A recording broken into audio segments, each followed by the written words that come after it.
여러분 안녕하십니까? 진성호입니다. 이재명 더불어민주당 대표에게 11월은 공포의 시간입니다. 선거법 재판 1심과 위정교사 재판 1심 선고가 연이어 이루어집니다. 그런데 중요한 것은 이 위정교사 재판에서는 징역형이 나올 수 있다는 겁니다. 극단적으로 법정 구속 선고가 나올 수도 있습니다. 자, 그렇다면 보수적으로 잡아서 이재명 대표에게 유리하게 판결을 하더라도 최저 마지노선은 어떤 걸까요? 자, 이 검사 출신 정치인들입니다. 조응천 전 의원과 김경진 전 의원이 이재명 대표의 위정교사 1심 선고 내용을 전망했습니다. 그런데 두 사람의 의견이 똑같았습니다. 어떻게 나올까요? 자, 검사 출신이고 법률가입니다. 그리고 둘 다 야권에 몸담았다가 지금은 한 명은 국민의힘 전 의원이 됐고 또 한 명은 개혁신당 총괄 특보단장을 맡고 있습니다. 자, 이들이 전망하는 이재명의 1심 선고 내용. 이건 결국 이재명 대표가 다음 대통령 선거에 출마할 수 없는 그런 내용입니다. 뭘까요? 진성호의 융단 폭격 시작합니다.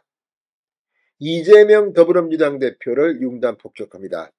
방송에 앞서 아직 진성호 방송에 구독자가 아니신 분은 붉은색 구독 버튼 눌러주십시오. 더 좋은 방송으로 보답하겠습니다. 자, 위정교사 혐의를 받는 이재명 대표 결심 공판에서 검찰은 징역 3년형을 구형했습니다. 그런데 위정교사는 사실 위정보다는 더 범죄 죄질이 좋지 않은 겁니다. 그리고 징역형, 최소한 금고 이상 이 구치소로 가라는 그런 선고가 많이 나오는 그런 범죄 혐의입니다. 자, 11월 25일입니다.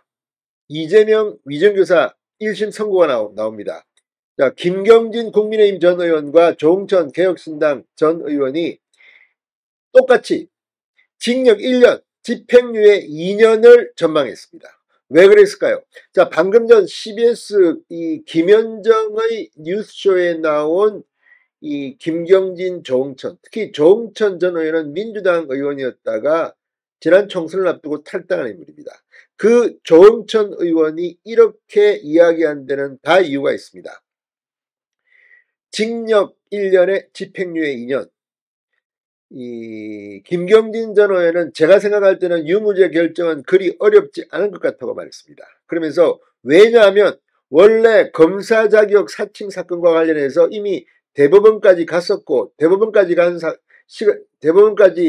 긴 시간 동안 긴 재판, 긴 증인들을 다 심리해서 유죄 판결이 나왔기 때문에 그리 복잡한 사건은 아닌 것 같아. 다만 이번 사건에 대해서 1심 심리가 길어졌던 것은 이재명 대표가 가지고 있는 민주당의 대통령 후보였던 점, 당대표라고 하는 정치적인 위상 때문에 또 전체적으로 최근에 법원이 피고인이 하고자 하는 얘기는 끝까지 다 들어준다라고 하는 어떤 인권보장적 재판의 흐름 때문에 여기까지 온 건데 어쨌든 유무죄가 그렇게 복잡한 것 같지는 않다고 분석했습니다.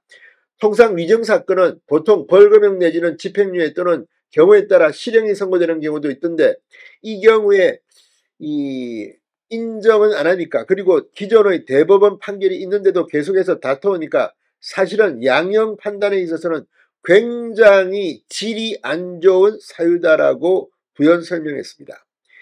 현실의 재판에 있어서 야당의 당대표, 그것도 거대 야당의 당대표라는 점을 무시할 수가 없기 때문에 법원이 여러 가지 고민 끝에 아마 집행유예 정도를 선고하지 않을까. 저는 그렇게 보고 있다고 말했습니다. 조응천 의원은 한 걸음 더 나갔습니다. 저도 같으면서 일단 무죄는 조금 힘들다고 보고 유죄라고 가정했을 때 위증보다는 위증교사에 대해서 더 좋지 않게 본다. 양형할 때 가중양형인자 중 하나가 교사다.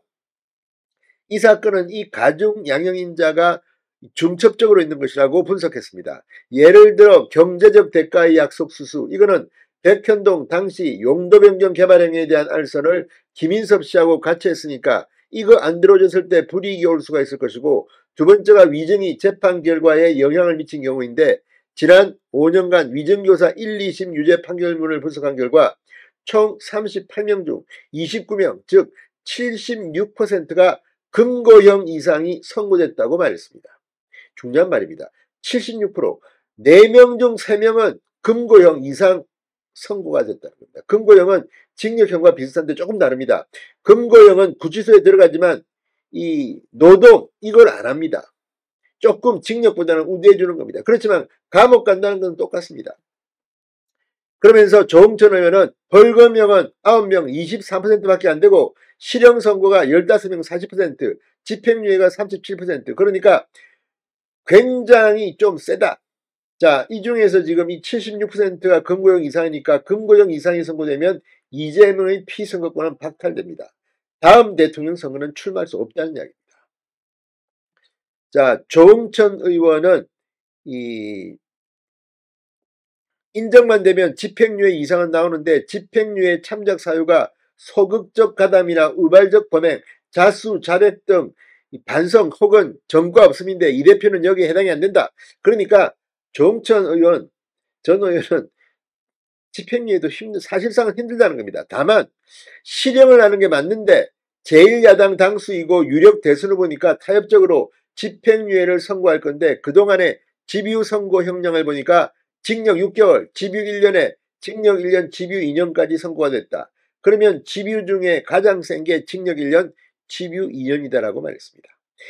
그러니까 만약 법원이 야당 당수라는 이런 점을 고려하지 않고 일반 국민에게 한다면 제가 봐도 이건 그냥 징역형입니다. 아무튼 조응천 전 의원이 이 정도 말할 정도면 이재명 대표의 위정교사 1심 선고는 징역형 될 가능성이 높아 보입니다. 그래서 지금 이재명 대표가 거의 마지막 발악을 하는 듯한 그런 행동들을 하는지도 모르겠습니다. 진성호의 융단 폭격이었습니다. 여러분 감사합니다.